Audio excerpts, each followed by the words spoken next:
मैंने आपको अम्लीता तुलना करने के लिए क्या बताया था, जल्दी बोलो। एप्लीकेशन नहीं दुष्ट, पहले तो रिकॉल करो उसके बाद एप्लीकेशन। अम्लीता तुलना करने के लिए मैंने बताया था दो बातों का ध्यान रखते हैं। पहला, H+ कितनी आसानी से रिमूव होगा, और दूसरा संयुग्मी क्षार क्या होना चाहिए। हाँ, तो कार्बोक्सिलिक और फिनॉल में कौन ज़्यादा अम्ली होते हैं, बताओ जल्दी सही तेज। कार्बोक्सिलिक, चलो ठीक है जी। और उसके बाद मैंने आपको बताया था कि इलेक्ट्रॉन खींचने वाले कारक अम्लीता को बढ़ाएंगे, दान करने वाले घटाएंगे। -R-SC किस स्थिति पे हो तो अम्लीता में ज़्यादा वृद्धि होगी। ठीक है, ऑर्थो पैरा। दान करने वाले +R-HC किस स्थिति पे हो तो अम्लीता ज़्यादा घट जाएगी। ऑर्थो पैरा, ठीक है। उसके बाद नेक्स्ट बताया था अगर ये कारक समान हो जाएं अनुनाद वाले तो अंतः अणुक हाइड्रोजन बंध से करते हैं। अंतः अणुक हाइड्रोजन बंध अम्लीता को बढ़ाता है, घटाता है, कि दोनों कर सकता है। हाँ, बढ़ा भी सकता है और घटा भी सकता है। तो आप ये बताओ, अगर पहले से ही अंतः अणुक हाइड्रोजन बंध हो तो अम्लीता घटेगी कि बढ़ेगी। घटेगी। जैसे ऑर्थो नाइट्रोफिनॉल और पैरा नाइट्रोफिनॉल, इसमें से कम अम्ली कौन है, जल्दी से बोलो एकदम टाइम। हाँ, मैंने क्या पूछा आपसे, मैंने कम बोला है ना। ऑर्थो नाइट्रोफिनॉल की अम्लीता पैरा नाइट्रोफिनॉल से कम होती है, कम होती है, क्योंकि ऑर्थो नाइट्रोफिनॉल में OH और NO2 के बीच में हाइड्रोजन बंध है, तो H का निकलना मुश्किल हो जाएगा H+ की तरह। फिर सैलिसिलिक अम्ल, सैलिसिलिक अम्ल सुना है सबने, स्ट्रक्चर स्पेस पे बना सकते हो। बेंजीन रिंग, और बेंजीन रिंग पे कार्बोक्सिलिक होगा और ऑर्थो पे OH होगा। और पैरा हाइड्रोक्सी बेंजोइक मतलब बेंजीन पे कार्बोक्सिलिक और पैरा पे OH होगा। तो सैलिसिलिक और पैरा हाइड्रोक्सी बेंजोइक, चलो बोलो कौन ज़्यादा अम्ली होता है। सब लोग नहीं बोल रहे हो, मैं पीटूंगा जान लेना आज। हाँ हाँ, सैलिसिलिक। और क्योंकि सैलिसिलेट जो होगा वो अंतः अणुक हाइड्रोजन बंध से स्थायी हो जाएगा, मतलब जो CO- फिर OH होगा उसके बीच में हाइड्रोजन बंध बन जाएगा। फिर उसके बाद नेक्स्ट मैलिक और फ्यूमेरिक, कई आयनन नियतांक हो तो किसके आधार पे तुलना करते हैं। हाँ, तो अब मुझे बताना कि मैलिक की संरचना स्पेस में बनाइए क्या है। C+C COH और ये HH, ये सिस वाला रूप है, मैलिक कहते हैं। और ट्रांस वाले को फ्यूमेरिक, C+C और दोनों COH दोनों H ऐसा होंगे, तो ये फ्यूमेरिक कहलाता है, मैलिक ज़्यादा अम्ली होगा। उसके बाद नेक्स्ट मैंने बताया था दिए हुए आवर्त में अम्लीता समानुपाती केंद्रीय परमाणु की विद्युत ऋणता, और यह नियम वहाँ भी लागू होगा जब परमाणु समान और संकरण भिन्न भिन्न हो। हाँ हाँ, ठीक है ठीक है ठीक है, ओके ओके। अब मैंने बताया था समूह में अम्लीता समानुपाती बंध लंबाई, हाँ ठीक है। फिर उसके बाद नेक्स्ट मैंने टर्म बताया था आपको, कार्बन की संख्या बढ़ने के साथ साथ, कार्बन की संख्या बढ़ने के साथ साथ अम्लीता में, हाँ ब्रांचिंग बढ़ने पे भी। अब फॉर्मिक और बेंजोइक कौन ज़्यादा अम्ली। बिल्कुल सही जवाब, फॉर्मिक HCOH, ठीक है। एलिफेटिक कार्बोक्सिलिक और एरोमेटिक कार्बोक्सिलिक कौन ज़्यादा अम्ली। हाँ, एरोमेटिक कार्बोक्सिलिक सामान्यतः ज़्यादा होंगे। उसके बाद नेक्स्ट मैंने बताया था आपको कि बेंजोइक अम्ल के ऑर्थो स्थिति पे कोई भी समूह जोड़ने पर अम्लीता में कमी होगी कि बढ़ोतरी होगी। हाँ, ऑर्थो प्रभाव कहलाता है, ठीक है, ओके ओके ओके। अब मैंने बताया था आपको पिक्रिक अम्ल और बेंजोइक अम्ल कौन ज़्यादा अम्ली होगा। पिक्रिक अम्ल होगा, चलिए ठीक है, ओके ओके। उसके बाद मैंने बताया था सक्रिय मिथाइलिन समूह, बीच में CH2 हो, दोनों तरफ -R वाले। एसिटाइल एसीटोन की संरचना स्पेस में बनाइए, स्पेस में बनाओ। CH3 CO CH2 और CO CH3, मतलब बीच में है CH2 और दोनों तरफ CO CH3, इधर भी CO CH3, CH2 आईना है, बोलो ठीक ना। अब एसिटाइल एसीटोन हो गया, एथाइल एसीटो एसीटेट, समुद्र सिंह। एक तो ये नेट वाले ने परेशान करके रख दिया है एकदम। हाँ बोलो, एथाइल एसीटो एसीटेट, जल्दी से बता दो नहीं पीटूंगा।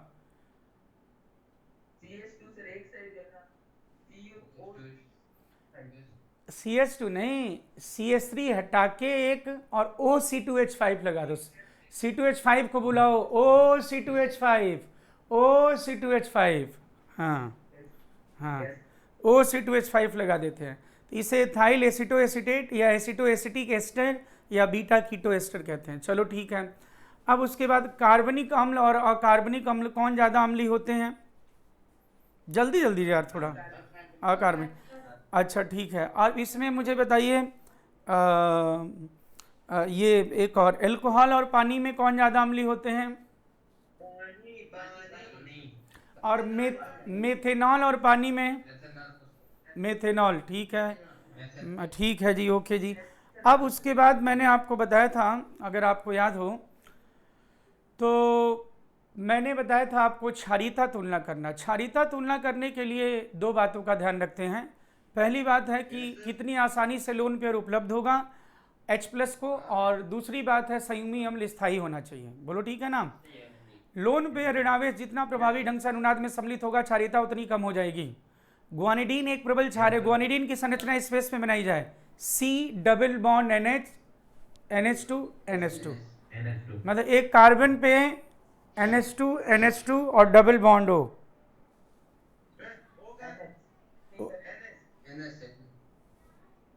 हाँ ओ। फिर उसके बाद नेक्स्ट मैंने आपको बताया था, क्योंकि इसमें 3 समान प्रकार की अनुनादी संरचनाएं बनेंगी इसके संयुग्मी अम्ल में। फिर उसके पश्चात आगे थे बात इसमें दान करने वाले क्षारीयता बढ़ाते हैं, इलेक्ट्रॉन खींचने वाले घटाते हैं। और अब वापस आ जाइए, अगर त्रिविम बाधा हो जाए तो त्रिविम बाधा से अगर अनुनाद बाधित हो जाए तो क्षारीयता बढ़ जाएगी। फिर मैंने बताया था आपको दिए हुए आवर्त में क्षारीयता व्युत्क्रमानुपाती केंद्रीय परमाणु की विद्युत ऋणता। हाँ, समूह में नीचे जाने पर क्षारीयता में कमी होगी। बस बस ठीक है। PS3 और H2S का लोन पेयर कहाँ उपस्थित है? PS3 और H2S का लोन पेयर कहाँ पे उपस्थित है?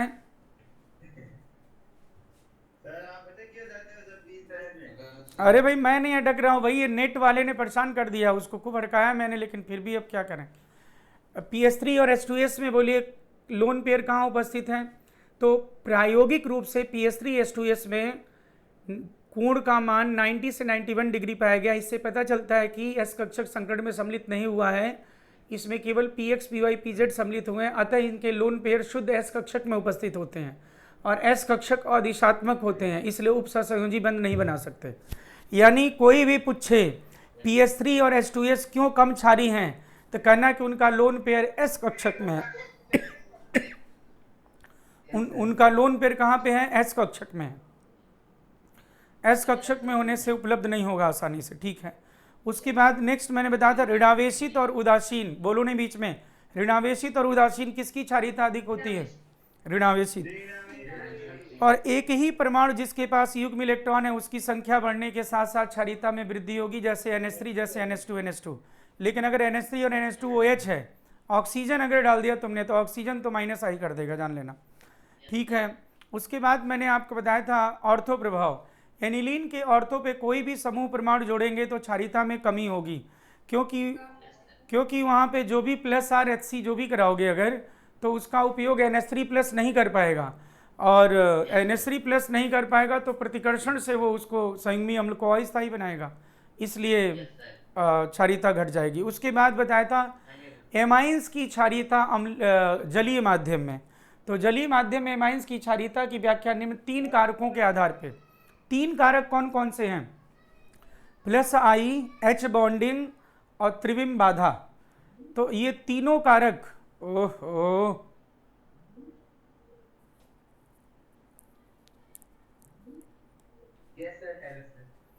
अरे ये ज्यादा कोई बात नहीं, अब इसमें ध्यान नहीं देना है, हमें अपना काम करते रहना है। तो इसमें 3 कारक, ये तीनों कारक प्रभावी रूप से किसमें उपस्थित हैं राहुल? हाँ, द्वितीय के माइन में। खुशी तुम भी बोलो, द्वितीय के माइन में। हाँ बोलो। हाँ इसका क्वेश्चन सर एम में वो किया सर, वही नहीं, पता नहीं गलत हो गया। कौन सा वाला? MINC थे। कहाँ? अरे तो अभी रुको ना, अब एमाइंस अभी तो क्वेश्चन देंगे, कराएंगे ना अभी। अब वो टीएस ने वो तो ऐसे भेज दिया था, अब मैं अपना टीएस भेजता हूँ, देखो अपना बनाया हुआ। अरे जो बनाया था दीक्षा में, हाँ हाँ भेजता हूँ आज। उसमें अनुनाद के अलग होंगे, अम्ल क्षार के अलग होंगे, रासायनिक मध्यवर्ती के अलग होंगे, सबके अलग अलग हैं। वो वो भेजता हूँ, मैं अपलोड करता हूँ। तो उस नेक्स्ट मैंने आपको बताया था द्वितीय के माइन हो गया सबसे ज़्यादा, क्योंकि तीनों कारक औसत रूप से हैं। और फिर मैंने बताया था कि प्राथमिक और तृतीयक की जो क्षारीयता होगी वो एल्काइल ग्रुप के नेचर पे डिपेंड करेगा। और R = CH3 होगा तो 213, क्योंकि ऐसी स्थिति में त्रिविम बाधा प्लस I पे प्रभावी होगा। लेकिन R में 2 कार्बन या ज़्यादा हो तो 231 होगा, क्योंकि यहाँ प्लस I त्रिविम बाधा पे प्रभावी होगा। बोलो बराबर है? अब मैंने बताया था गैसीय अवस्था या अजलीय माध्यम हो तो बोलो कौन सी चीज नहीं होगी? हाइड्रोजन बंद नहीं होगा। हाइड्रोजन बंद नहीं होगा तो किसकी भूमिका समाप्त हो जाएगी? त्रिविम बाधा की। तो सिर्फ प्लस I पे होगा और 321 हो जाएगा। 321 बस हो जाएगा, ठीक है। उसके बाद मैंने आपको बताया था पिरामिडल प्रतीपन से क्षारीयता घटती है। पिरामिडल प्रतीपन में ज़्यादा कुछ जिक्र नहीं किया था, मैंने आपको बहुत थोड़ा सा बताया था, वो प्रकाशिकी में पढ़ा जाएगा। अब हम आ गए थे एप्लीकेशन में। एप्लीकेशन में मैंने आपको बताया था कि दिए हुए अम्ल क्षार अपक्रिया को अग्र दिशा में होने के लिए बनने वाले संयुगी अम्ल अथवा क्षार प्रारंभिक वालों से दुर्बल होने चाहिए। अगर दुर्बल होंगे तो ही अपक्रिया क्या होगी? अग्र दिशा में होगी, नहीं तो अपक्रिया पश्च दिशा में हो जाएगी। हे बच्चों, क्या मैंने इतना ही बताया था? ठीक है, एप्लीकेशन 1 है और अब एप्लीकेशन 1 ही अभी चलेगा। एप्लीकेशन 1 में मैंने आपको बताया था डायरेक्शन, वो हेडिंग तो लिख ही लिया था आपने। अब इसमें एक और चलो क्वेश्चन बना दो, या छोड़ो जाने दो, मत बनाओ। क्वेश्चन पूछ लिया था 1-2 मैंने आपको। अब आपको बताना है इसमें इम्पॉर्टेंट फीचर्स लिखना है इससे रिलेटेड। इम्पॉर्टेंट फीचर्स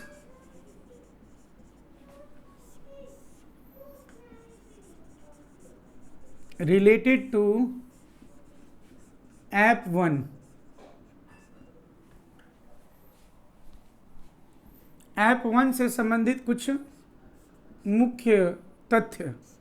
तो स्टार बनाइए, ऐसा जल्दी से लिखना शुरू कीजिए।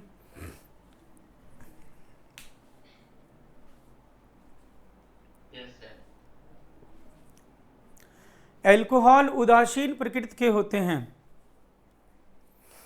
एल्कोहल उदासीन प्रकृति के होते हैं, परंतु इनकी धातुओं के साथ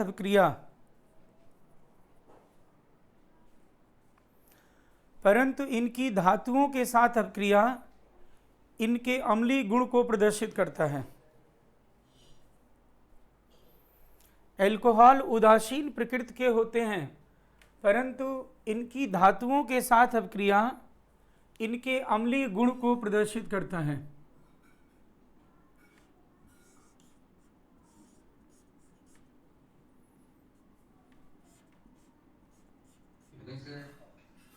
हाँ बेटा, अब ये एल्कोहल लिख दिया ना सर? लिख दिया ना भाई?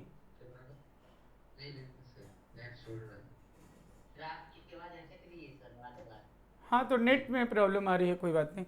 एल्कोहल उदासीन प्रकृति के होते हैं, परंतु इनकी धातुओं के साथ अपक्रिया इनके अम्लीय गुण को दर्शाता है। एल्कोहल उदासीन प्रकृति के होते हैं, परंतु इनकी धातुओं के साथ अपक्रिया अम्लीय गुण को दर्शाता है। तो बच्चों देखो, सोडियम यहाँ पे रख दो या फिर पोटेशियम रख दो, कोई बात नहीं। तो बच्चों इसमें से मैंने पोटेशियम रखा, पोटेशियम या फिर सोडियम।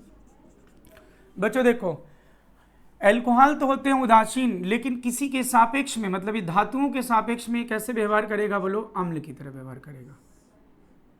इलेक्ट्रॉन ये डोनेट करेगा। सोडियम पोटेशियम ये विद्युत धनात्मक तत्व इलेक्ट्रॉन तुरंत दे देते हैं, जानते हो ना, क्योंकि इनकी आयनन ऊर्जा बहुत कम होती है।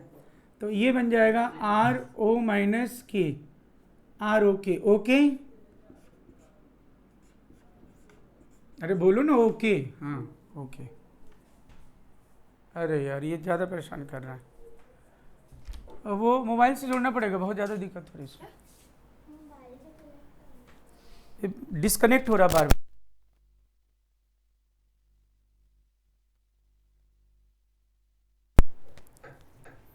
हाँ हाँ भाई बोलो बोलो, हेलो हेलो।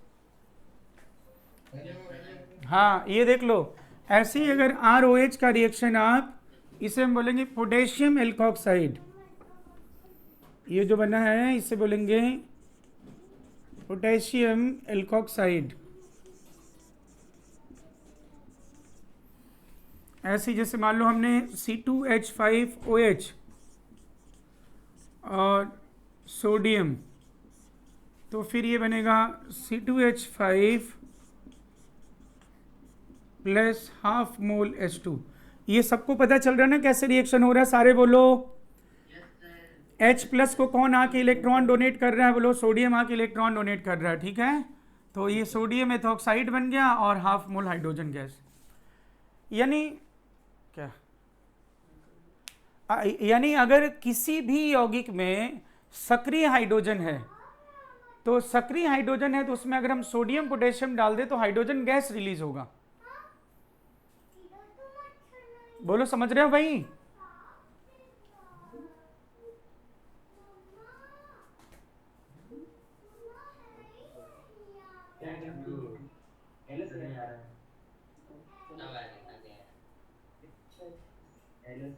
हाँ हाँ, ये दोनों इक्वेशन नोट कीजिए, फिर मैं इसमें स्टेटमेंट बोलता हूँ, नोट कीजिए, नोट कीजिए।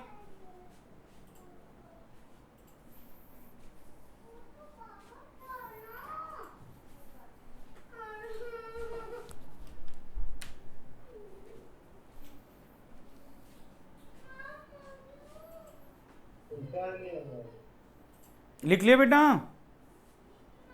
ओके डन डन, ठीक है ठीक है।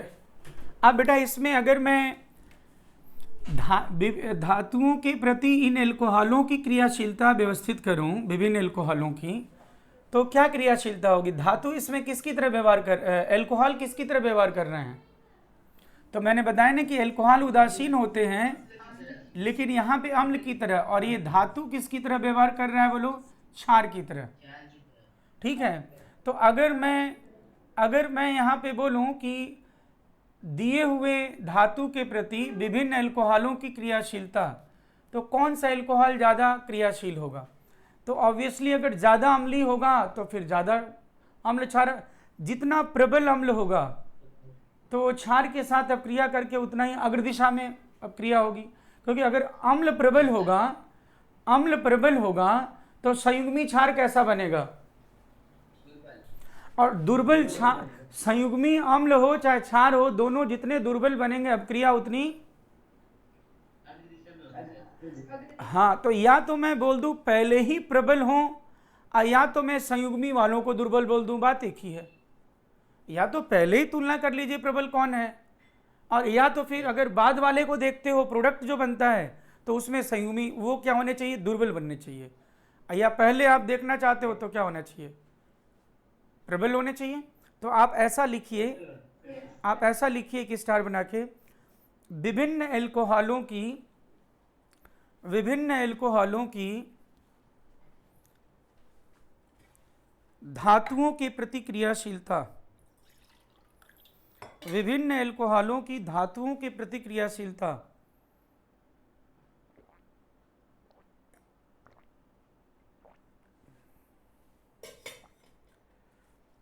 समानुपाती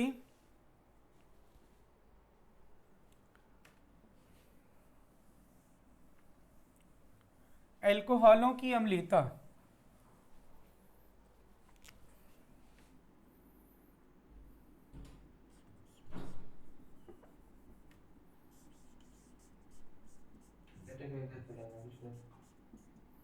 विभिन्न एल्कोहलों की धातुओं की प्रतिक्रियाशीलता समानुपाती एल्कोहलों की अम्लीयता।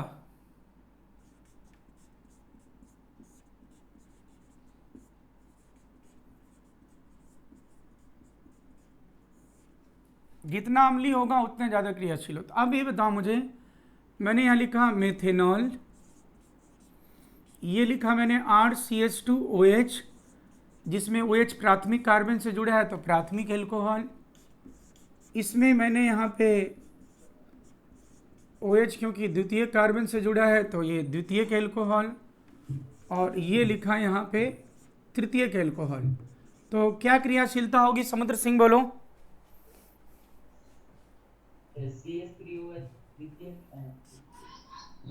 और सबसे कम क्या होगा, बोलो, तृतीयक एल्कोहल, क्योंकि कार्बन की संख्या बढ़ने के साथ साथ अम्लीयता क्या होती है, बोलो, कम होती जाए। तो ये बहुत आसान है। बच्चों मैं आपसे एक बात करना चाहता था, कल से मतलब कोई ज़रूरी नहीं है कि आप लोग मतलब उसमें मतलब ज्वाइन ही करो। कल से ये लाइफ साइंस की क्लास लगेगी भाई। तो लाइफ साइंस की क्लास में 7 डेज तो आप ऐसे ही जिसको मन करे आप लोग बैठें। अब फिर जिसको लगे कि कंटिन्यू करना है तो वो कंटिन्यू कर लें।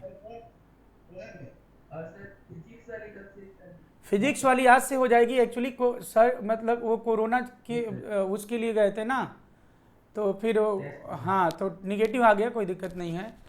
तो ये बात थी, ठीक है ना। तो इस हाँ हाँ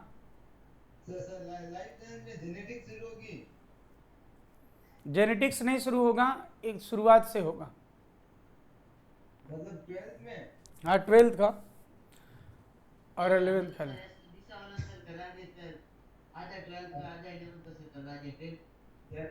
तो करा दिए तो कोई बात नहीं, जिसको करा दिए तो करा दिए, उसमें क्या।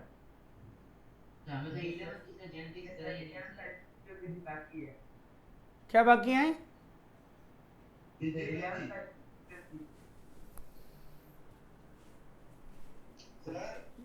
मैं समझ नहीं पा रहा हूँ तुम क्या कह रहे हो। मैं बता रहा हूँ सब तुम। हाँ वैसे देखो है ना, हमें क्या क्या हमारे आरबीसी बुक थी ना, हाँ उसमें ना आरबीसी बुक के अनुसार करा दीक्षा वालों ने, तो ना क्या हुआ, आधी 12th की एनसीईआरटी करा दी, आधी 11th की एनसीईआरटी करा दी, आधी आधी दोनों छुड़ा दी। तो नहीं तो एनसीईआरटी के अकॉर्डिंग नहीं कर रहे हैं। नहीं हमें तो सर एनसीईआरटी अकॉर्डिंग नहीं कराया था। अब हमारी आधी 11th की छुट्टी हुई है, आधी 12th की छुट्टी हुई है। और एनसीईआरटी के अकॉर्डिंग कर एनसीईआरटी के अकॉर्डिंग कराने तो पूरा हो जाएगा ना।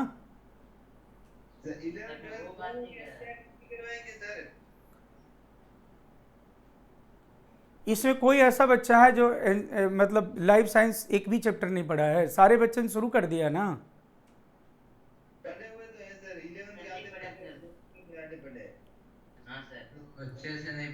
हाँ तो नहीं तो फिर इसमें मैं क्या करूँगा कि आप लोग बता देना टॉपिक कौन सा शुरू करना है, मैं वही शुरू करा दूंगा, ख़त्म बात।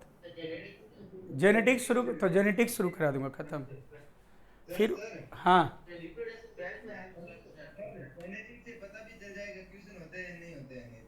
हाँ ठीक है। हाँ तो जेनेटिक्स से मैं शुरू करा दूंगा, ठीक है, जेनेटिक्स से शुरू करा दूंगा। कल से होगी, टाइमिंग बता दिया जाएगा अभी आज आपको। तो बच्चों इसमें और इसमें फर्स्ट आपने लिख दिया। अब जैसे मान लो आपसे मैं पूछूं यहाँ पे कौन ज़्यादा क्रियाशील है, अब ये केवल इसके लिए नहीं है, अब ये मैंने अल्कोहल के लिखवा दिया। अब धातु जो सोडियम पोटेशियम है इनका उपयोग क्या हम उसके लिए नहीं कर सकते कि किसी यौगिक में सक्रिय हाइड्रोजन है कि नहीं है, ये जानने का सबसे साधारण तरीका क्या होगा? हाँ अब कोई बोलेगा नहीं पीएच मीटर से करा दो, पीएच ना ना ना ना ना, वो पीएच मीटर तो क्या होगा, कोई फर्क नहीं पड़ना, हो जो भी होगा, लेकिन सक्रिय हाइड्रोजन से मुझे बताना है। हाइड्रोजन गैस अगर रिलीज होता है, हाइड्रोजन गैस अगर रिलीज होता है तो फिर समझो सक्रिय हाइड्रोजन है, अगर सोडियम पोटेशियम के साथ। तो आप स्टार बना के ऐसा लिखिए, सोडियम अथवा पोटेशियम का उपयोग, सोडियम अथवा पोटेशियम का Na लिख देना, पूरा मत लिखना, Na/K का उपयोग किसी यौगिक में किसी यौगिक में उपस्थित सक्रिय हाइड्रोजन का पता लगाने के लिए किया जाता है, लिख देना। सोडियम अथवा पोटेशियम का उपयोग किसी यौगिक में, क्या लिखा आपने, किसी यौगिक में उपस्थित सक्रिय हाइड्रोजन का पता लगाने के लिए किया जाता है।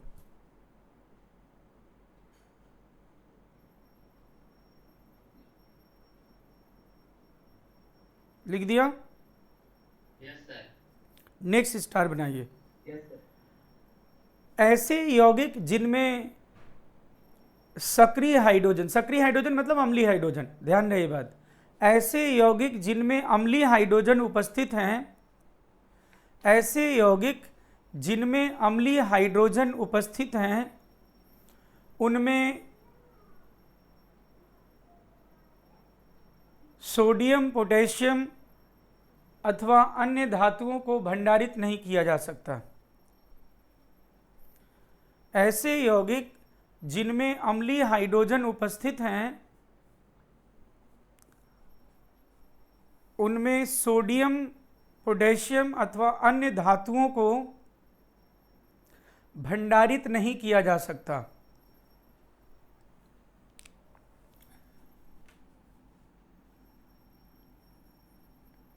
सोडियम, पोटेशियम अथवा अन्य धातुओं को भंडारित नहीं किया जा सकता। अन्य धातुओं को भंडारित नहीं किया जा सकता क्योंकि अम्ल क्षार अपक्रिया हो जाएगी, वो मैंने अभी लिखवाई दी आपको। परंतु ऐसे यौगिक जिनके पास अम्लीय हाइड्रोजन नहीं है, ऐसे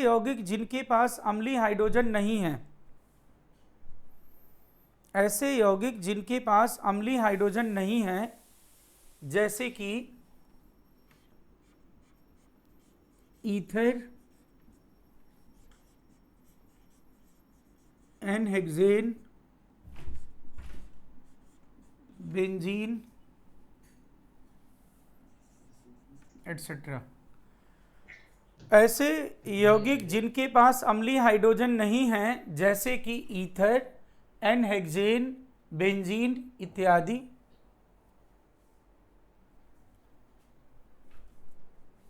में धातुओं को भंडारित किया जा सकता है, या के साथ धातुओं को भंडारित किया जा सकता है,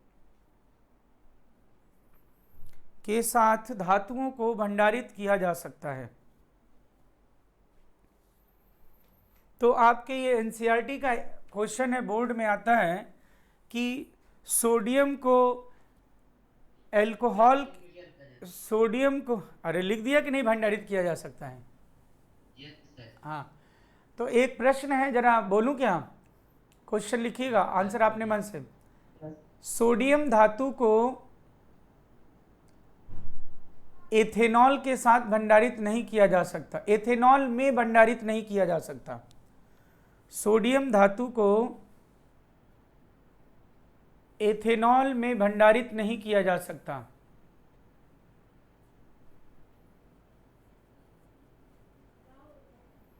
जबकि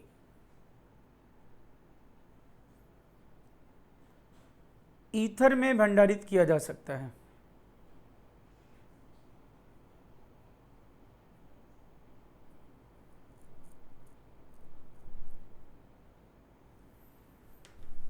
क्वेश्चन मार्क, क्यों ऐसा है बताओ? तो कितना आसान है, देखो।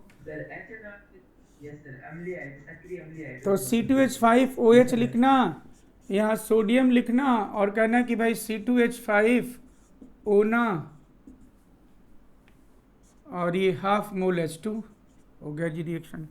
और ईथर में लिखूंगा ROR। बोलो क्या इसमें कोई अम्लीय हाइड्रोजन है? नहीं सर, नहीं। तो यहाँ पे क्या लिखोगे? बोलो नो रिएक्शन, कोई अपक्रिया नहीं होगी। तो मैं किसी चीज को किसमें भंडारित करूंगा? जिसमें उसका अस्तित्व बना रहे या अस्तित्व नष्ट हो जाए।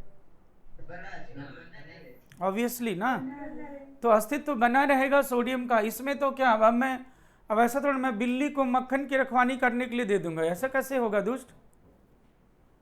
अरे मतलब ऐसे ही बोल दिया, ये तो बिल्कुल ही लॉजिकल है, बिल्कुल ही बेवकूफ़ी भरा। मैं ऐसे ही बोल रहा हूँ, मैं किसी चीज़ को उसमें भंडारित करूँगा जिसमें उसका अस्तित्व बना रहे, सिंपल सी बात है। तो ये लिख दोगे आप, ऐसा लिख दोगे कि अल्कोहल। बोलो ठीक है, डाउट नहीं इसमें ना बेटा, बोलिएगा। पाजी 10 पाजी 10। हाँ, अब पाजी एक और मैं आपको छोटा सा प्रश्न पूछना चाहूंगा, गौर फरमाइएगा जरा। एक कार्बनिक यौगिक जिसका अणुसूत्र C7H8O है, एक कार्बनिक यौगिक जिसका अणुसूत्र C7H8O है। क्वेश्चन लिखो जल्दी से भाई, ये तो लिख दिया ना तुमने? अरे यार मत इतना स्लो बनो यार हितेश, तुम मैं मुक्का मार दूंगा। सुबह दौड़ना शुरू कर दो, जान लेना 1 महीने के अंदर तुम्हारे अंदर एकदम बिल्कुल ही फुर्ती आ जानी चाहिए, नहीं तो एक मुक्का मारूंगा मैं, आ जाऊंगा गाँव तुम्हारे, जान लेना। फिर दौड़ाऊंगा एकदम, तुम भागते रहोगे, फिर रोज दौड़ाऊंगा तुम, जान लेना। हाँ ये लिख लिया ना। अब मैं बोल रहा हूँ, क्वेश्चन एक बोल रहा हूँ इसमें। अब जैसे तुम्हारे मन में आइडिया आ गया ना बेटा कि भाई धातु है तो अम्लीय हाइड्रोजन वालों से दूर ही रहे तो अच्छा है ना। अगर अम्लीय हाइड्रोजन है तो हाइड्रोजन गैस निकलने लगेगा।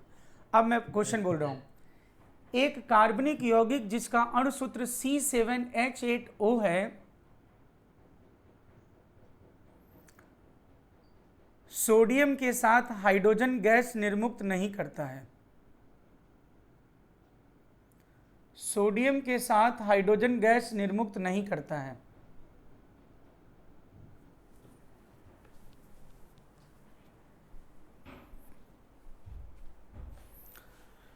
तो इसकी संरचना होगी, सोडियम के साथ हाइड्रोजन गैस निर्मुक्त नहीं करता है तो इसकी संरचना होगी, और ऑप्शन आपके सामने रहा इस प्रकार से।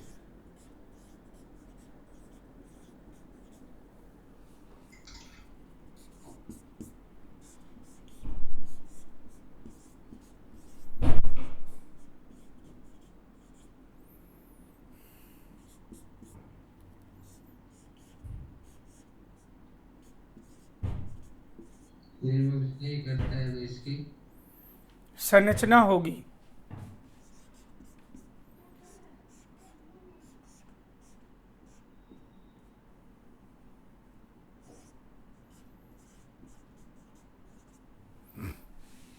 कई बार ये संरचना ने देखिए कहेगा वह यौगिक है, तो ये उसमें ऐसा लिखेगा बेंजाइल अल्कोहल, इसे कहते हैं ऑर्थोक्रिसॉल, इसे कहते हैं, अरे सुनो तो मैं जो कहना चाहता हूँ, कई बार कहेगा तो वो यौगिक है तो नाम ये दिया रहेगा बस, और इसे कहते हैं एनिसॉल।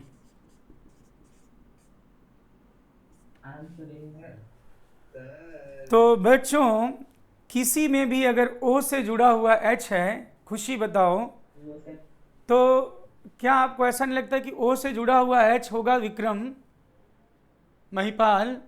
तो ऐसा नहीं लग रहा है कि सोडियम डालते ही हाइड्रोजन गैस रिलीज होने लगेगा? अब इसमें कौन सा है जिसमें आपको OH नहीं दिख रहा है? D, anisole, anisole. हाँ हाँ ये जरूर सबके लिए लिखा मैंने, लिखना है। कई बार तुम्हें ये नहीं बोले, कहेगा C7H8O है और वो सोडियम के साथ हाइड्रोजन गैस निर्मुक्त नहीं करता है तो उस वह यौगिक है, इस सूत्र वाला वह यौगिक होगा। तो फिर अब नाम लिखा रहेगा benzyl alcohol, orthocresol, paraglycerol, anisole.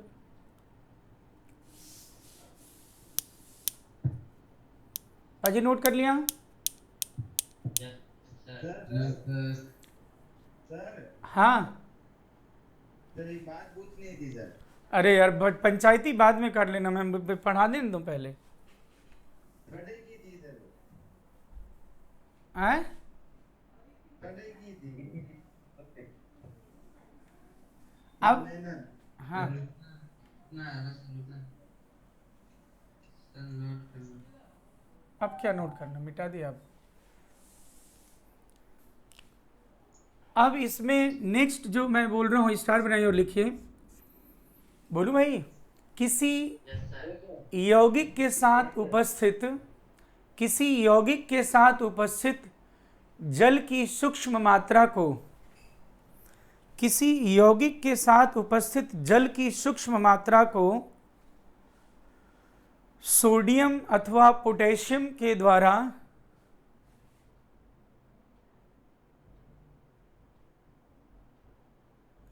Sodium अथवा पोटेशियम के द्वारा निकाला जा सकता है, परंतु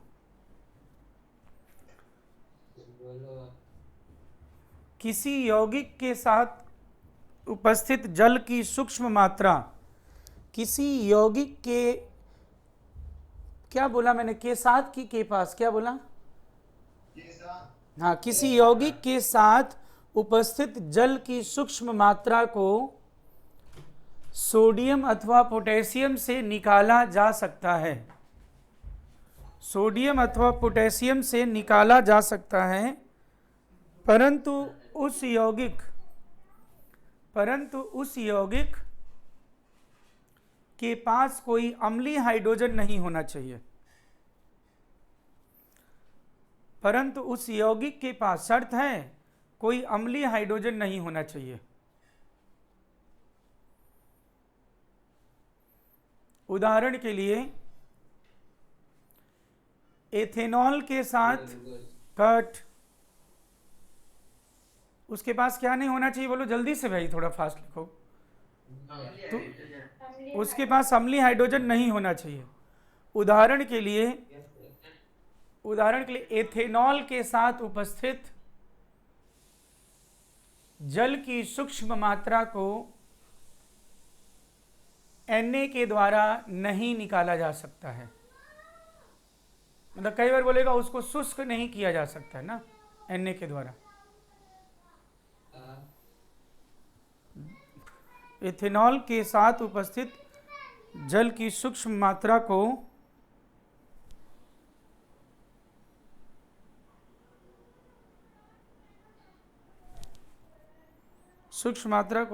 Na के द्वारा नहीं निकाला जा सकता है। तो ये बहुत ही स्वाभाविक सी बात है कि C2H5OH है और इसके साथ क्या मिला हुआ है, बोलो H2O भी है। तो आप मुझे बताओ, अगर मैं इसमें सोडियम डालूंगा तो क्या सोडियम केवल एथेनॉल के साथ, केवल जल के साथ रिएक्ट करेगा या दोनों के साथ रिएक्ट करेगा, इतना बताओ। तुम्हें पता है सोडियम की जल के साथ अपक्रिया या सोडियम की एथेनॉल के साथ अपक्रिया बहुत ज़्यादा ऊष्माक्षेपी होती है, जानते हो, इतनी ज़्यादा ऊष्माक्षेपी होती है कि आग पकड़ लेती है। होता क्या है कि जब सोडियम पानी के संपर्क में आता है तो हाइड्रोजन गैस निकलेगा, तो ये ऊष्माक्षेपी, इतनी ज़्यादा क्रियाशीलता है कि ऊष्माक्षेपी होगा, ऊष्माक्षेपी से ताप बहुत ज़्यादा बढ़ जाता है, और जो हाइड्रोजन गैस निकलती है वो हाइड्रोजन गैस कंबस्टिबल गैस है कि नॉन कंबस्टिबल, मतलब ये दह्य गैस है कि अदह्य गैस है, दहन वाला है ना। तो जो उतना ताप बढ़ेगा वही H2 आग पकड़ लेता और जलने लगता है। तो गाँव में पहले जादू करते थे साहब, चुप न दुष्ट, पहले देखो सुनो ना मेरी, हाँ याद आया, उसमें क्या करते थे, ऐसे लेके फिर उसके बाद नीचे वो रख देते थे कुछ भी, पेपर और वो पुआल होता ना, वो गन्ने का वो जो निकलता है वो सारा ऐसे नीचे रख दिया। गन्ना नहीं जानते, अरे ईख शुगर केन, हाँ शुगर केन, तो वो नीचे ऐसा उसका पत्ता जो होता है ऐसे रख दिया, पेपर रख दिया, वो धान का जो होता है ऐसा रख दिया। अब फिर उसके बाद क्या करते, उसी में थोड़ा सा सोडियम रख देते, अब फिर उसके बाद पानी कहते, जादू, आग ऐसे लग जाती थी। तो सब लोग सोचते थे पानी से आग लगा दिया दुष्ट ने, जबकि क्या होता था पता ना, हाँ वो इतना एक्सोथर्मिक रिएक्शन होता है, इतना अनियंत्रित होता है रिएक्शन, और हाइड्रोजन तुरंत आग पकड़ लेते। अब वो तो बात छोड़ो, मैंने क्या किया, मैं ऐसा कर रहा हूँ, मैंने चीनी नमक दोनों को मिक्स कर दिया, और मैं कह रहा हूं कि मैं पानी से अलग करूंगा। तुम बताओ, किसी दो चीजों के मिश्रण को अगर अलग करना है तो तुम क्या ऐसा अभिकर्म, कैसा अभिकर्मक तुम्हें यूज करना चाहिए जो एक से क्रिया करे जिसे निकालना चाहते हो और एक से क्रिया ना करे, यही है ना। तो फिर इसमें तुम कैसे यूज कर सकते हो, ये तो दोनों से क्रिया कर लेगा। हाँ, ईथर में अगर पानी है, एनहेक्सेन में अगर पानी है तो फिर क्या है बोलो, तो रिमूव कर सकते। हाँ, वो ट्रेसेस अमाउंट में, वो भी बहुत ज़्यादा नहीं। अगर बहुत ज़्यादा पानी होगा तो सोडियम डालोगे तो आग ही लग जाएगी फिर तो। इसीलिए मैंने क्या लिखा, अल्प मात्रा लिखा है कि नहीं लिखा, देखो। हाँ, ध्यान दें। तो ये हो जाएगा दोनों के, तो ये आप समझ जाओगे, नहीं क्रिया करेगा। हाँ ठीक है, तो ये दोनों लिख दीजिए ये।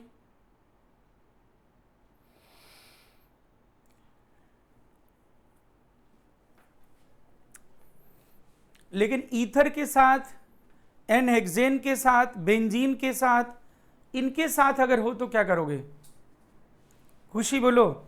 अगर एनहेक्सेन के साथ पानी है और सोडियम से निकालना चाहते हैं तो निकाल सकते कि नहीं निकाल सकते, बताओ मुझे।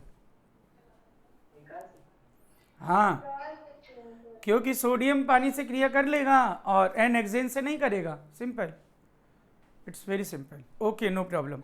अब बेटा प्रश्न ये है कि एल्कोहल के साथ जो जल उपस्थित है अल्प मात्रा में, उसको कैसे शुष्क किया जाए। तो लिखिए, अब मैं दोनों के लिए बता रहा हूं, एक और आता है जो इनऑर्गेनिक का है लेकिन मैं यहीं पे लिखवा दे रहा हूं। एथेनॉल अथवा अमोनिया के साथ उपस्थित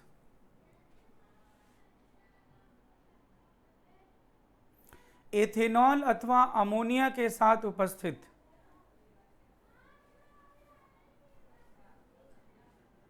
जल के सूक्ष्म मात्रा को निकालने के लिए, जल के सूक्ष्म मात्रा को निकालने के लिए ऑब्लिक इनको शुष्क बनाने के लिए, एक ही बात है, ड्राई बनाना, इनको शुष्क बनाने के लिए, इनको शुष्क बनाने के लिए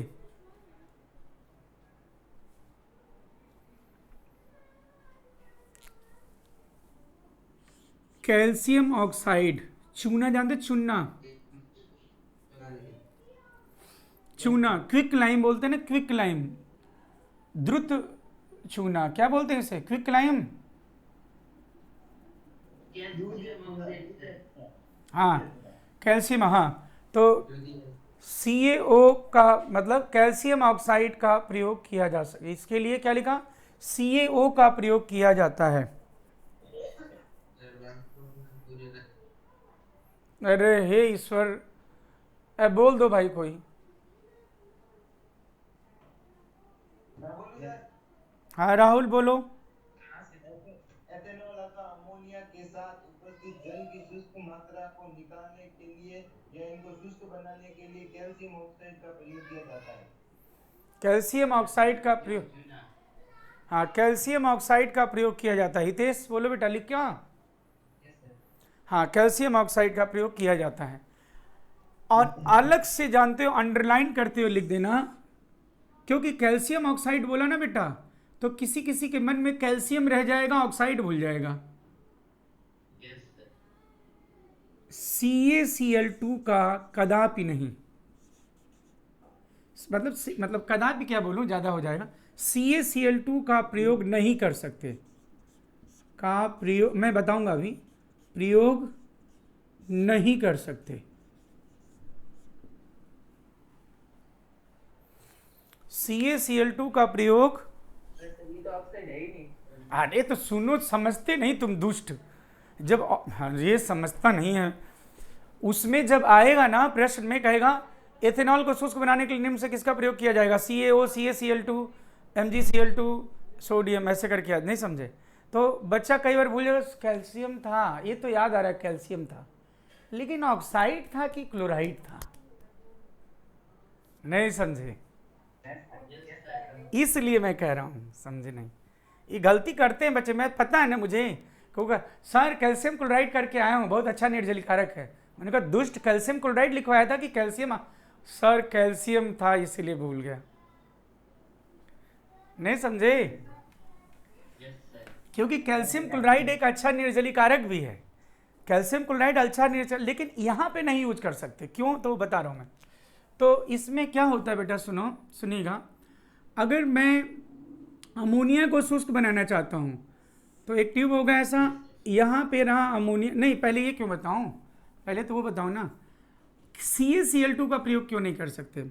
एक्चुअली CaCl2 क्या करता है, एल्कोहल के साथ तो क्रिया करता ही करता है और जल के साथ भी क्रिया करता है। सोडियम फिर बोल रहा है, सोडियम कहां से आ गया? मैं बोल रहा हूं एल्कोहल है और पानी है, उसमें से तुम्हें पानी को निकाल लेना है, लेकिन कैल्शियम क्लोराइड का प्रयोग नहीं कर सकते, क्योंकि कैल्शियम क्लोराइड एडक्ट का निर्माण करता है, CaCl2.5C2H5OH, इसे कहते हैं एल्कोहलेट। जैसे तुम पढ़ते हो हाइड्रेट,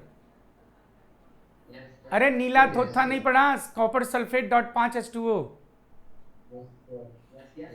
हाँ तो पानी होता है तो हाइड्रेट बोलते हो ना। और ये वाटर के साथ भी क्या करेगा बोलो, ये वाटर के साथ भी क्या करेगा, हाइड्रेट बना देगा, CaCl2.6H2O, ये देखो हाइड्रेट। CaCl2 अमोनिया के साथ अगर तुम पानी निकालना चाहते हो तो पानी से तो क्रिया करेगा ही, अमोनिया के साथ बनाएगा अमोनिएट। क्या बनाएगा? अमोनिएट। जैसे वाटर के साथ हाइड्रेट, एल्कोहल के साथ एल्कोहलेट, और अमोनिया के साथ अमोनिएट। ये योग यौगिक कहलाते हैं, योग यौगिक। कोऑर्डिनेशन कंपाउंड एक अलग से चैप्टर इनऑर्गेनिक में +2 में पढ़ा जाएगा। योग यौगिक मतलब अलग अलग यौगिक हैं लेकिन फिर भी आपस में ऐसा जुड़ जाएंगे, इस रूप में रहेंगे, जलयुज के रूप में। जैसे जलयुज बोलते हो वैसे एल्कोहलेट है, वैसे ही अमोनिएट है। ठीक है, बोलो। तो क्या मैं ऐसा कोई अभिकर्मक यूज करूं कि दो को मुझे अलग करना है और वो दोनों से ही क्रिया कर ले? जैसे मैंने अभी एग्जाम्पल दिया था, सबसे सस्ता एग्जाम्पल, नमक पानी को अलग करना था, सॉरी नमक और चीनी को अलग करना था और पानी यूज कर रहे हैं, बताओ क्या अच्छा है ये? तो फिर क्यों नहीं अच्छा है बताओ? क्योंकि दोनों से क्रिया कर लिया वो, दोनों में, फिर वो दोनों घुल जाएंगे उसमें, पहले ठोस में थे फिर वो दोनों घुल। ऐसे ही तुम इसमें कैल्शियम क्लोराइड डालोगे पानी निकालने के लिए तो ये पानी से भी क्रिया कर लेगा, एल्कोहल से भी क्रिया कर लेगा। अमोनिया में डालोगे तो अमोनिया से भी क्रिया कर लेगा, पानी से भी क्रिया कर लेगा। तो ऐसा लिखिएगा, CaCl2 का प्रयोग इसलिए नहीं किया जा सकता क्योंकि, नहीं उतना तो लिख ही दिया था तुमने ना, चलो ठीक कोई बात नहीं, क्योंकि से शुरू कर सकते हो, क्योंकि अच्छा ये लिख रहे हो क्या? नहीं सर, बात बोलिए सर, बोलिए। CaCl2 का प्रयोग इसलिए नहीं किया जा सकता क्योंकि CaCl2 एल्कोहल, अमोनिया तथा जल के साथ, एल्कोहल, अमोनिया तथा जल के साथ,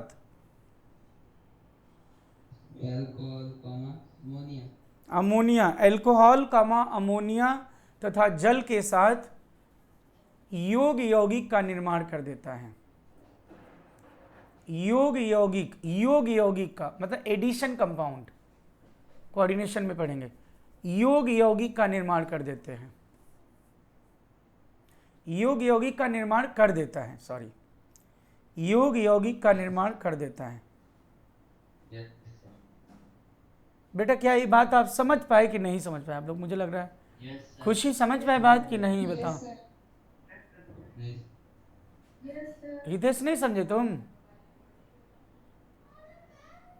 अरे भाई तो इसमें योग यौगिक मतलब दो अलग अलग यौगिकों का अस्तित्व है, एकदम दोनों अलग अलग स्थायी हैं लेकिन दोनों आपस में जुड़ जाएं तो जो यौगिक बनेगा उसे योग यौगिक कहेंगे।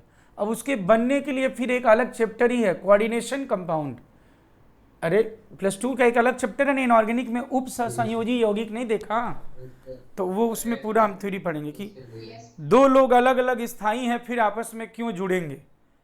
तो जरूर कहीं न कहीं संयोजन क्षमता बाकी होगी, कहीं न कहीं रिक्त कक्षक होगा, किसी के पास लोन पेयर होगा दान करने के लिए, तो जुड़ जाएंगे लोग। तो ऐसा ही होता है, तो वो चीज़ तो उसमें डिटेल पढ़ेंगे। अभी तो हाइड्रेट जानते थे ना तुम, जलयोज, तो बस जलयोज बन जाता है, ऐसा समझ लो। ओके, नो प्रॉब्लम, बोलिएगा। No sir.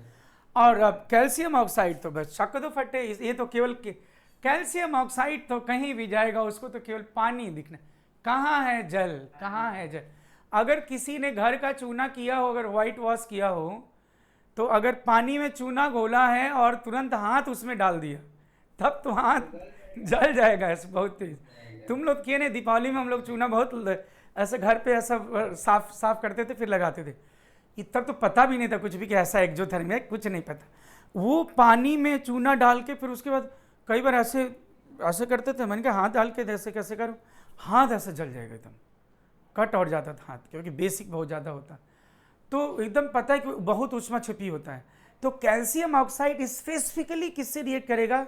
जल को अवशोषित कर लेगा और ठोस में कन्वर्ट हो जाएगा, स्लैग्ड लाइम CaOH ट्वाइस में। मतलब तुम्हें मान लो इसमें इतना है, देखो ए दुष्टों, ओ दुष्टों, इसमें पूरा मतलब इतना, ये ब्लू देख रहे हो, ब्लू ब्लू ब्लू यहां तक भरा हुआ है, जानते हो क्या? एल्कोहल। और उस एल्कोहल में पानी भी मिला हुआ है। क्या मिला? अब मुझे इसको शुष्क बनाना है, क्योंकि जब वो डॉक्टर इंजेक्शन लगाएगा ना ऐसे इधर, तो फिर वो नहीं ऐसे करके ऐसे करते ऐसे, तो अब वो ड्राई एल्कोहल होता है। तो उसमें क्या किया कि मैंने चूना डाल दिया। अब चूना जो मैंने डाला, तो फिर वो चूना ठोस तुम्हें यहाँ पे नीचे दिखेगा, और अब तुम्हें यहाँ पे जो दिखेगा ना वो पूरा शुष्क। अब मैं क्या करूँगा, अलग कर लूँगा, और चूना का ठोस तुम्हें अलग मिल जाएगा। अब जो मिलेगा तुम्हें वो क्या मिलेगा? Dry alcohol. क्या मिलेगा? Dry alcohol. ऐसे ही तुम्हें क्या करना है, अमोनिया को तुम्हें शुष्क करना। अमोनिया में मॉइस्चर है, मॉइस्चर मतलब वाटर वेपर H2O। तो वो क्या करूँगा, ये पाइप है, इस पाइप में अंदर चूना का लेयर बना दूंगा CaO का, समझ गए कि नहीं? अरे अंदर वाली सतह पे, अंदर वाली सतह पे, और इधर से मॉइस्चर वाला अमोनिया पास कर रहा हूँ,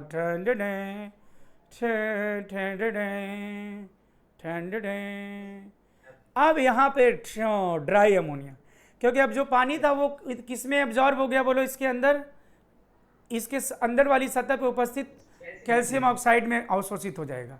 इधर से तुम्हें शुष्क अमोनिया मिल जाएगा। बोलो समझे क्या? हाँ, तो कैल्शियम ऑक्साइड का प्रयोग करेंगे, चाहे अमोनिया को शुष्क करना हो और चाहे आपको एल्कोहल को शुष्क करना है। चलो ये बात हो गई जी। अब बेटा नेक्स्ट जो बात मैं बताने वाला हूँ वो है, एक ही यौगिक में अगर अम्लीय समूह भी हो और क्षारीय समूह भी हो, है ना? अम्लीय भी हो और क्या वो दुष्ट? तो ऐसे यौगिक बेटा ज्विटर आयन के रूप में, ट्विटर मत समझना, ज्विटर हाँ, उपस्थित रहते। पहले मैं ये बता दूं, तो अगर प्रबल अम्लीय समूह है, पहले एक बार कोई कुछ भी ना लिखे, अगर प्रबल अम्लीय समूह है, जैसे मान लो मैंने लिखा एसो, सल्फोनिक और कार्बोक्सिलिक में ज्यादा अम्लीय कौन होता है? हाँ, तो ये जो एसिड मैंने लिखा है इसे कहते हैं सल्फ एनिलिक एसिड, या आप बोलो para amino benzene sulphonic acid. Para amino और बेंजीन है ही है, और सल्फोनिक जानते ही हो, सल्फोनिक एसिड।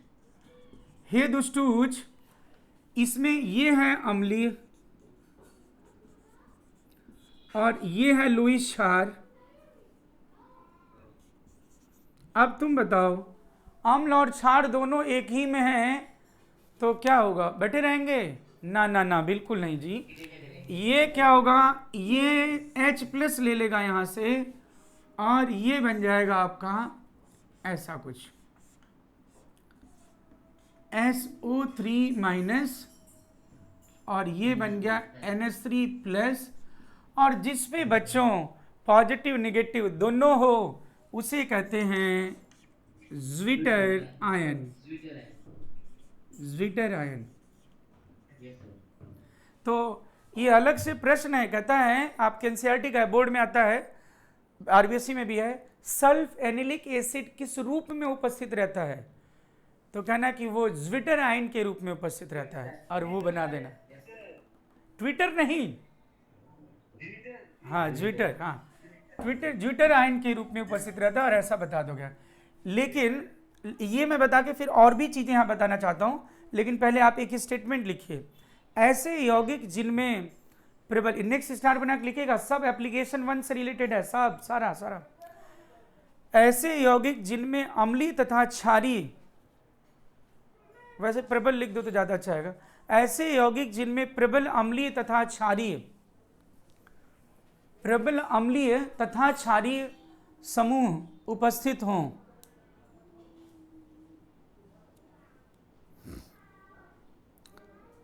ऐसे यौगिक जिनमें प्रबल अम्लीय तथा क्षारीय समूह उपस्थित हों,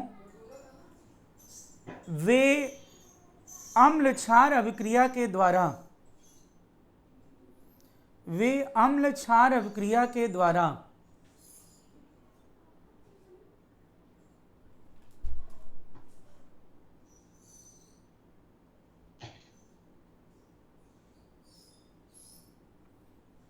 यस सर।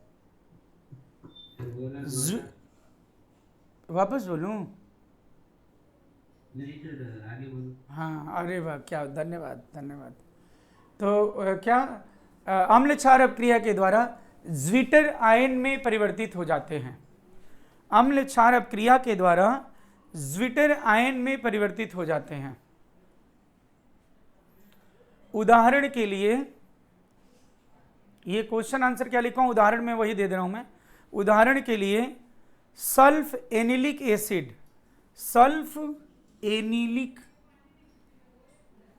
उदाहरण के लिए sulph एनिलिक acid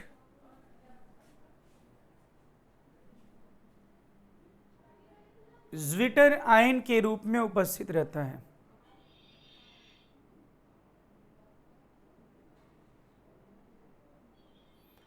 sulph एनिलिक acid zwitter ion के रूप में उपस्थित रहता है। बोलो पाजी, ओ पाजी।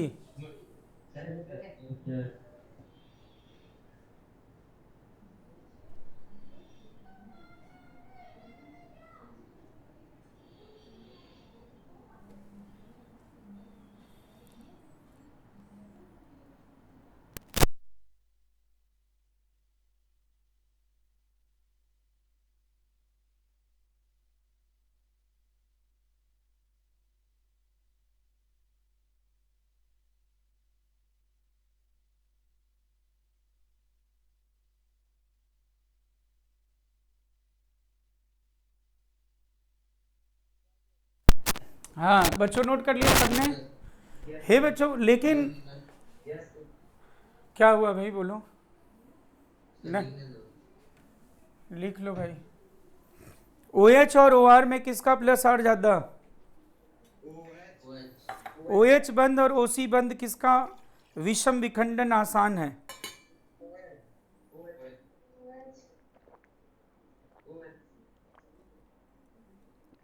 क्लोराइड, ब्रोमाइड, आयोडाइड का कौन सा प्रभाव ज्यादा होता है? Minus I greater than plus R, लेकिन ये ऑर्थो पैरा निर्देशक होते हैं, ध्यान रहे। अब बच्चों इसमें, लेकिन ये चीजें जो है ना, देखो आप, अगर मैं बोलूं para amino benzoic acid, benzoic तो आप जानते ही हो, हाँ, और यहाँ पे ये मैं लिख दूं NH2। अगर मैं कहूँ क्या ये ज्विटर आयन के रूप में उपस्थित रहेगा, तो एक्चुअली कार्बोक्सिलिक, एक्चुअली देखो इसमें है क्या, जब सल्फोनिक था, सल्फोनिक बहुत ज्यादा अम्लीय था, समझो मेरी बात। NH2 एक लुईस क्षार है ना, और इसका लोन पेयर किसमें सम्मिलित है, बोलो? अनुनाद में सम्मिलित है, तो इसकी क्षारीयता थोड़ी कम है। जब सल्फोनिक था तो सल्फोनिक तो इतना अम्लीय था कि NH2 कम क्षारीय है तो भी जबरदस्ती प्रोटॉन दे देता, क्या ले जाओ प्रोटॉन, अरे मैं दुर्बल क्षार हूं, मैं दुर्बल क्षार, ले जाओ प्रोटॉन, मैं दुर्बल हूं, ले जाओ प्रोटॉन। नहीं समझे मैं क्या कह रहा हूं? अगर यहाँ सल्फोनिक होता लेकिन अब कार्बोक्सिलिक उतना ज़्यादा अम्लीय नहीं है और ये इसकी क्षारीयता तो कम है। क्यों कम है? लुईस क्षार है और लोन पेयर इसका किसमें सम्मिलित है? बोलो अनुनाद में। तो ये अगर मैं कोई लिखता है कि क्या ये भी ज्यूटेराइन के रूप में CO माइनस और NH3 प्लस के रूप में उपस्थित रहेगा, तो कहना no, not at all, not at all.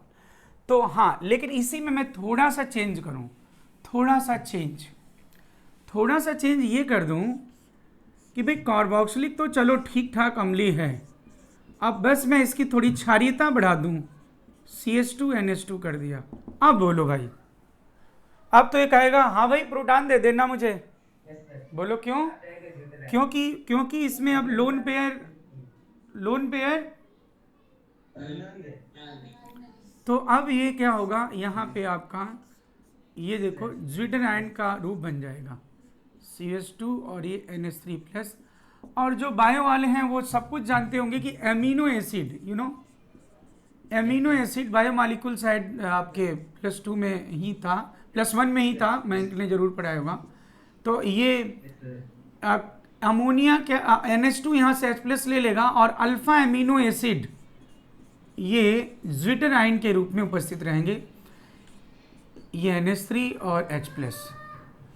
हालांकि सबके लिए वो अब एमिनो एसिड में पढ़ेंगे, आइसोइलेक्ट्रिक पॉइंट क्या होता है, किस pH पे ज्यूटेराइन बनेगा, कब बनेगा, वो अलग बात है। तो ये नोट कर लीजिए।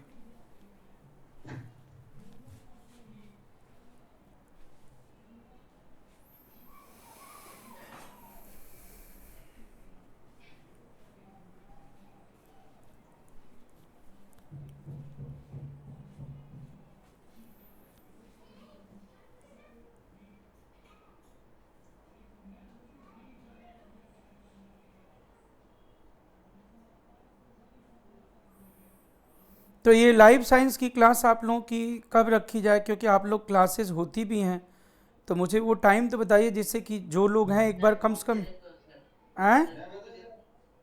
बजे सर, इसके बाद ही रहते सर, इसके जस्ट बाद नहीं, 15 मिनट का गैप रहता है। हाँ चलो मैं बता दूंगा फिर उसके साथ, ठीक है। अरे मैं जस्ट इसी में तो लिखवा दूंगा, क्या होगा, इसकी जस्ट बात क्यों नहीं सही रहेगा? सुबह सुबह क्लास अच्छी रहेगी, 2 बजे क्या सोओगे क्या?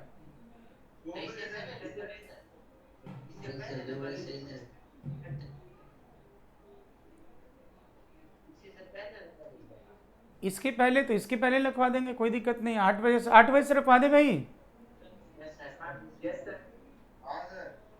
ठीक है 8 बजे से।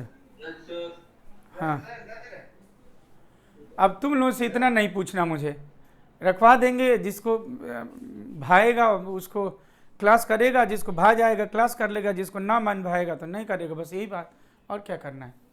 अब बेटा मुझे ये बताओ दुष्टों, ये बात तो ठीक है ना, ज्यूटेराइन वाला पूछा जाता है, उसका मैं कुछ भेजूंगा आपको।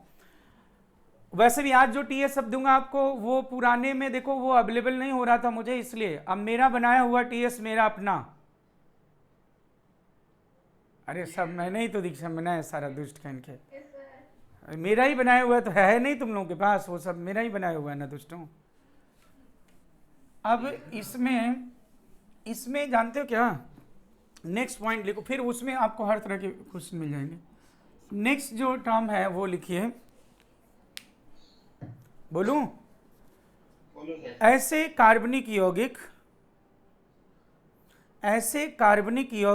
जिनकी अम्लीयता, ऐसे कार्बनिक यौगिक जिनकी अम्लीयता जल से अधिक होती है, ऐसे कार्बनिक यौगिक जिनकी अम्लीयता जल से अधिक होती है, वे जलीय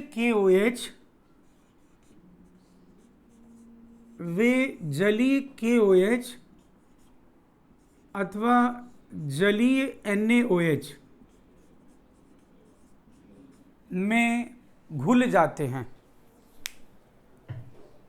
बहुत महत्वपूर्ण है, इसलिए 7 स्टार बना लेंगे। हाँ, ऐसे कार्बनिक, क्या लिखा आपने? ऐसे कार्बनिक यौगिक जिनकी अम्लता जल से अधिक होती है वे जलीय KOH अथवा जलीय NaOH में घुल जाते हैं।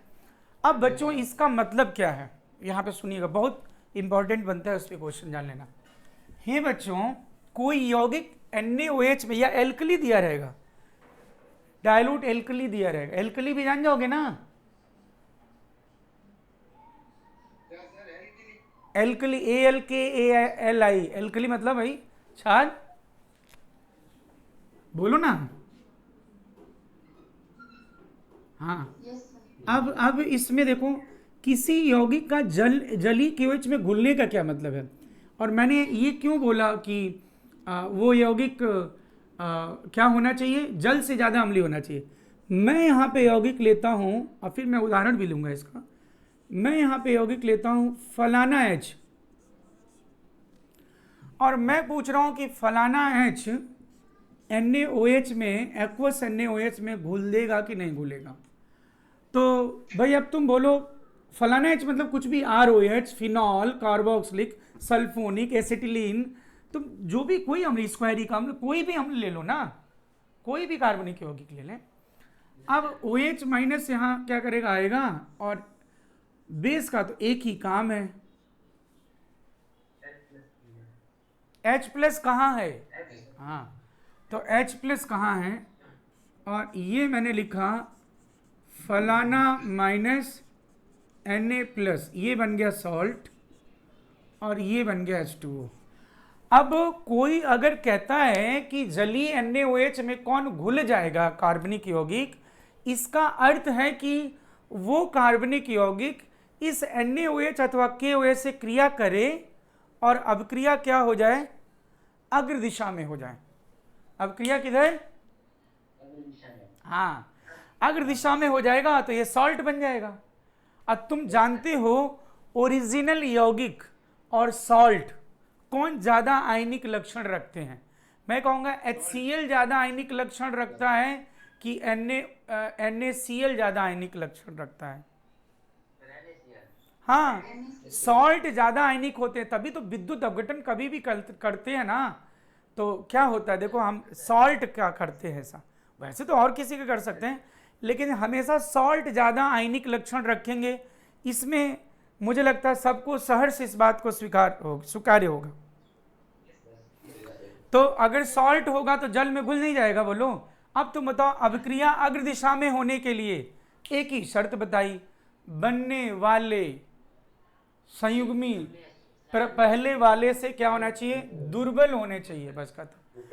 तो अब बनने वाला ये अम्ल इधर है, अब पहले वाला अम्ल इधर है। अब तुम बताओ, ये अम्ल 1 है और ये अम्ल 2 है, मतलब समझ गए ना।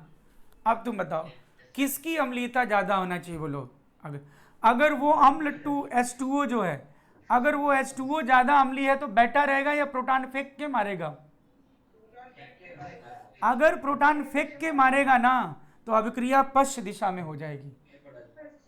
तो अब मैं ऐसा बोलूंगा, तो मैंने क्या बोला कि इसकी अम्लीयता H2O से ज्यादा होनी चाहिए।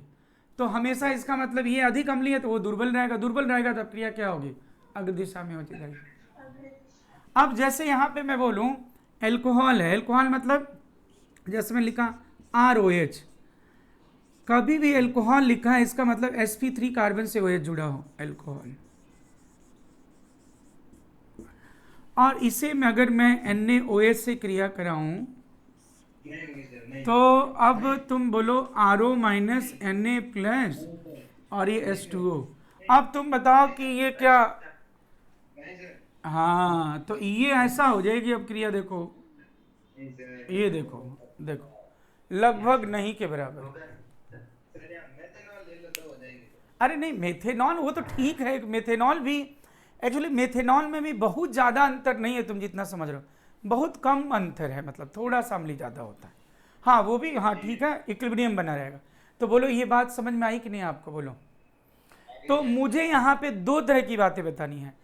कुछ यौगिकों की मैं ऐसी लिस्ट बना दूं, हालांकि जल से अम्लीयता ज़्यादा कौन है ये तुलना करना तो बहुत आसान है ना, कार्बोक्सिलिक, सल्फोनिक, फिनॉल, पिक्रिक अम्ल, फार्मिक अम्ल, ये सब तो जल से तो अम्ल अम्ल अम्ल अम्ल अम्ल अम्ल बोल रहे हो, तो पानी से तो ज़्यादा अम्ली ही होंगे, बोलो ना। और कुछ मैं ऐसे लिस्ट बना दूं जो मतलब कम अम्ली है, मतलब साफ साफ दिखे, ईथर अम्ली हाइड्रोजन है ही नहीं, एल्कोहल है ही नहीं, शीर्ष एल्काइन, हाइड्रोकार्बन, एमाइंस क्षार ही होते हैं। तो इस तरह की लिस्ट बना दूंगा, तत्पश्चात मैं क्वेश्चंस इस पे पूछूंगा। तो क्यों ना आप ऐसा, बालक, हाँ नोट करो ना, क्या बोल रहे हो, रिवीजन चार्ट?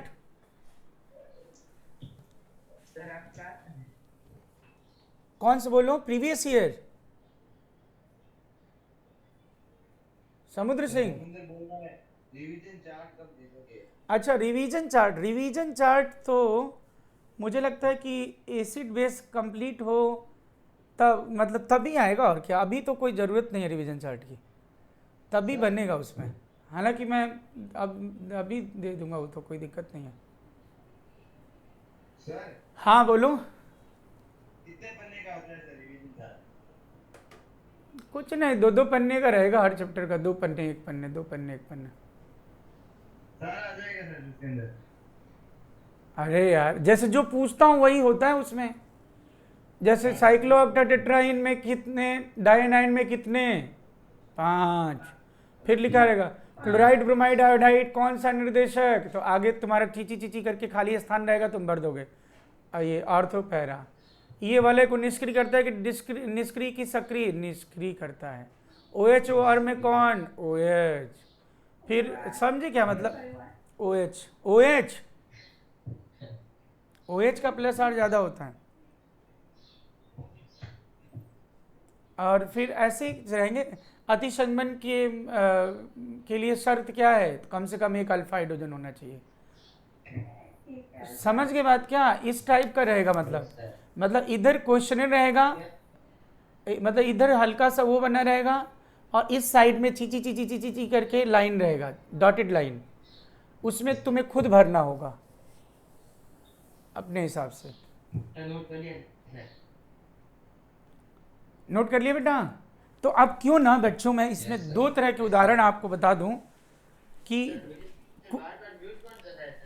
कहाँ पे म्यूट कर रहा है बेटा, कुछ नहीं ऐसा हो रहा है। मिनट, कहाँ म्यूट हो गया बताओ? नहीं कोई बात, कोई नहीं है। अब बेटा इसमें वो नेटवर्क प्रॉब्लम, अब बेटा इसमें मैं बता रहा हूँ, यहाँ पे पहले आप इसी में लिखिएगा, ऐसे यौगिक जो जली NaOH में घुल जाते हैं, ऐसे यौगिक जो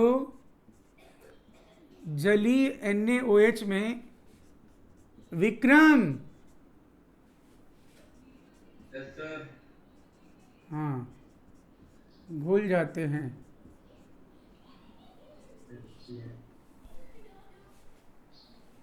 महिपाल, यस सर। हाँ, तो तुम लोग बोलते नहीं, बोल क्यों नहीं रहे हो, धीरे धीरे क्यों बैठे रहते हो? अच्छा लेकिन ठीक है, सुनते रहते हो। हाँ जो डाउट है पूछ रहे। तो पहला यौगिक ये लिख रहा हूँ, बहुत आसान है, देखो।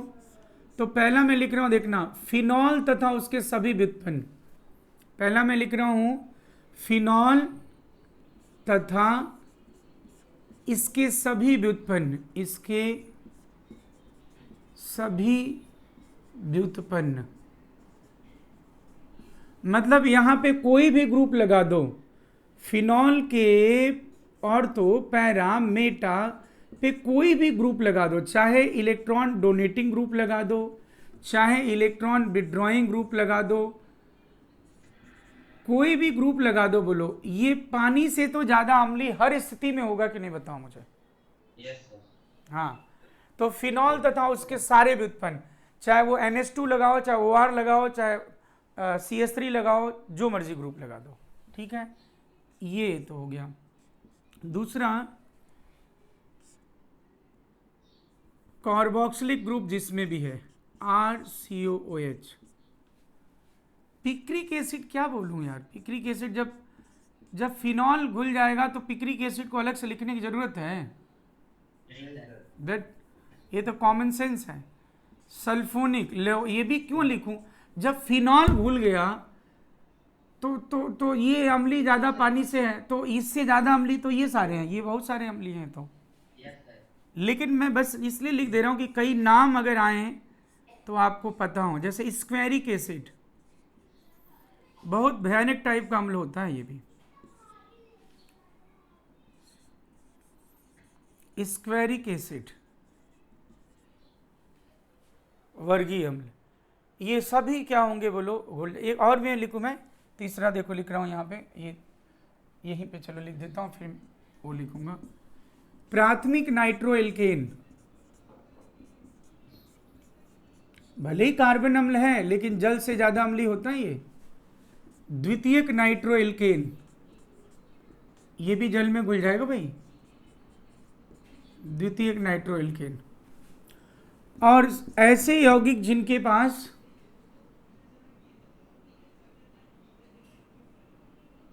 सक्रिय मिथाइलिन समूह है,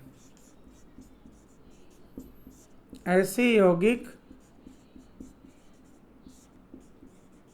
जिनके पास सक्रिय मिथाइलिन समूह उपस्थित है।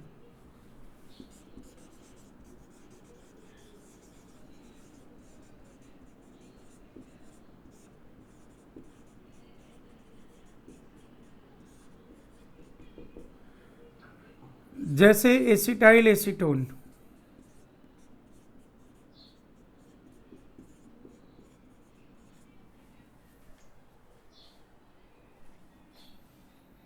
बोलो पाजी।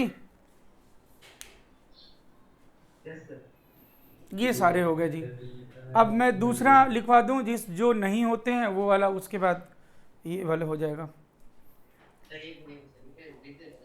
हाँ लिख दीजिए, कोई बात नहीं।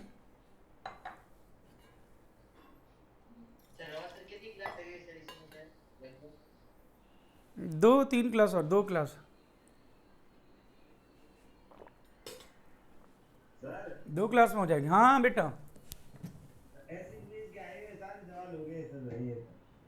किसमें से? इतने में से। अच्छा वो तो तुलना करने वाला होगा ना।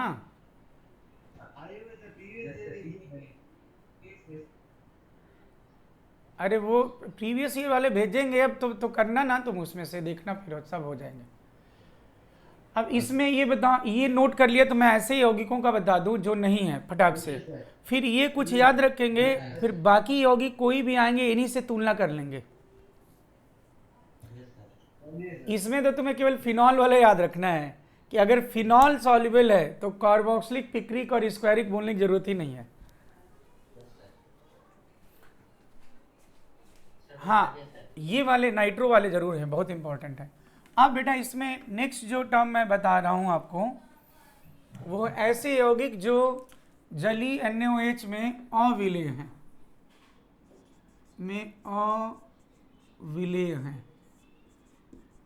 अविलेय हैं। तो इसमें आपको मैं एग्जांपल बताते रहूं। जैसे मैं बात करूं शीर्ष एल्काइन, कोई बच्चा सोचेगा कि सर ने शीर्ष एल्काइन को कार्बन अम्ल बोला था, तो शायद ये जल से ज़्यादा अम्ल हो, लेकिन जल से ये ज़्यादा अम्ली नहीं होते हैं। फिर मैं बताना चाहता हूँ, ये जल से कम अम्ली होते हैं। या फिर मैं बोलूँ आंतरिक एल्काइन, आंतरिक एल्काइन, जब शीर्ष एल्काइन नहीं सॉल्युबल है तो आंतरिक एल्काइन में तो कोई अम्लीय हाइड्रोजन ही नहीं है। तो इसीलिए मैं यहाँ पे लिख दूंगा सभी हाइड्रोकार्बन,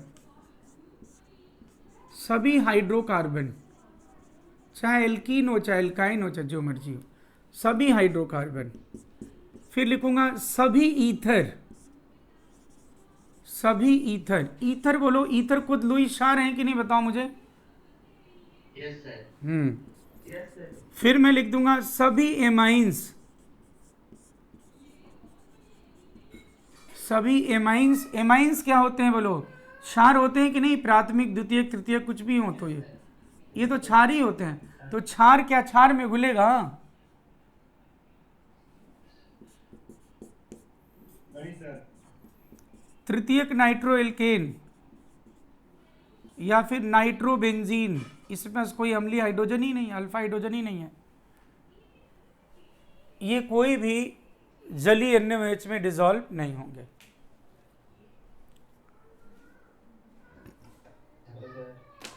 तो बाकी ये नोट कर लीजिए, बाकी कल पढ़ा जाएगा, ठीक है। और एसिड बेस का ही टेस्ट है, आप लोग अच्छे से नोट्स पढ़ लीजिएगा। सर हाँ पूरा ले लेना सर, ये तुलना वाले पूरा एप्लीकेशन भी दे देना। नहीं, एप्लीकेशन तक नहीं आएगा। मैं फिर बोल रहा हूँ, आपका जो आएगा एसिडिटी तुलना करना, बेसिसिटी तुलना करना, और एप्लीकेशन का अलग से टेस्ट होगा। एप्लीकेशन अभी यही नहीं है बेटा, इसमें बहुत सारे हैं। हाँ, और टेस्ट सभी लोग एक टाइम पे देंगे। टाइम मुझे कल एकदम बता देना भाई, बता दे रहा हूँ, या मैं ही जो बताऊंगा तो फिर उसमें सबको देना है टेस्ट। मैं तो टाइम वही बताऊंगा जो होता है, 2 बजे का टाइम रखो। जिस समय नींद आती है उस समय टेस्ट देना, देखे कितना कर पाते हो, क्योंकि कई बार अलग अलग उसमें टेस्ट होगा, 10 से 1 नहीं, कई बार 2 से 5 हो जाए तो क्या करोगे? बोलो ठीक है। तो बच्चों मुझे लगता है कि आज के लिए इतना ही रहने दिया जाए, और आप लोग एक बार नोट्स रिवाइज कर लेना। तो बच्चों आज के लिए बस इतना ही। Okay, thank you, bye bye.